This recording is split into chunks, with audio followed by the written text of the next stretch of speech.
করা হয়, হযরত নূহ আলাইহিস সালামের কান্নার পানি সমতুল্য হবে না। হযরত নূহ আলাইহিস সালাম সহ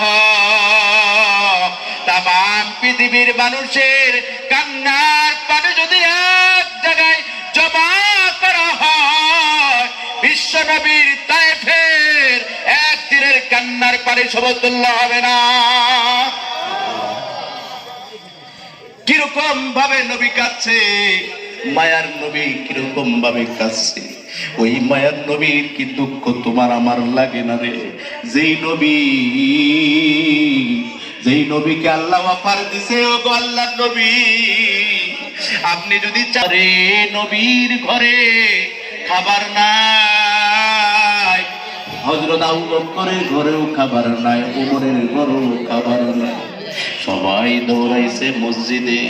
আবু বকর যায়া মসজিদে যায়া দাঁড়ায়া নামাজ পড়তেছে, মালিকের দরবারে কান্না করতেছে। উমরও যায় যায়া নামাজ পড়ে কান্না করতেছে।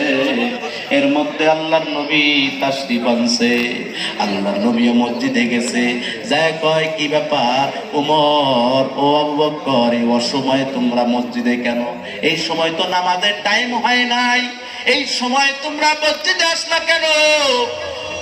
তখন তারা পাল্টা প্রশ্ন শুনলো, ও গো আল্লাহর নবী, আপনিও তো এই সময় মসজিদে আসেন না, আজকে কেন আসলেন?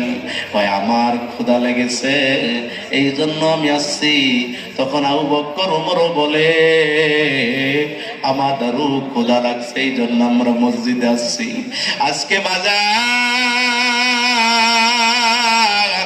যদি আমার ক্ষুধা লাগে, দৌড়াই চেয়ারম্যানের কাছে, দৌড়াই মেম্বারের কাছে, দৌড়াই প্রতিবেশী কে ধরিয়াছে তাদের কাছে, দৌড়াই থালা বাসন নিয়ে দাও দাও, আমার ঘরে খাবার নাই।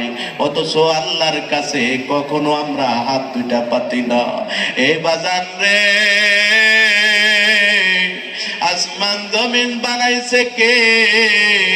আমারে আপনারে বানাইছে কে?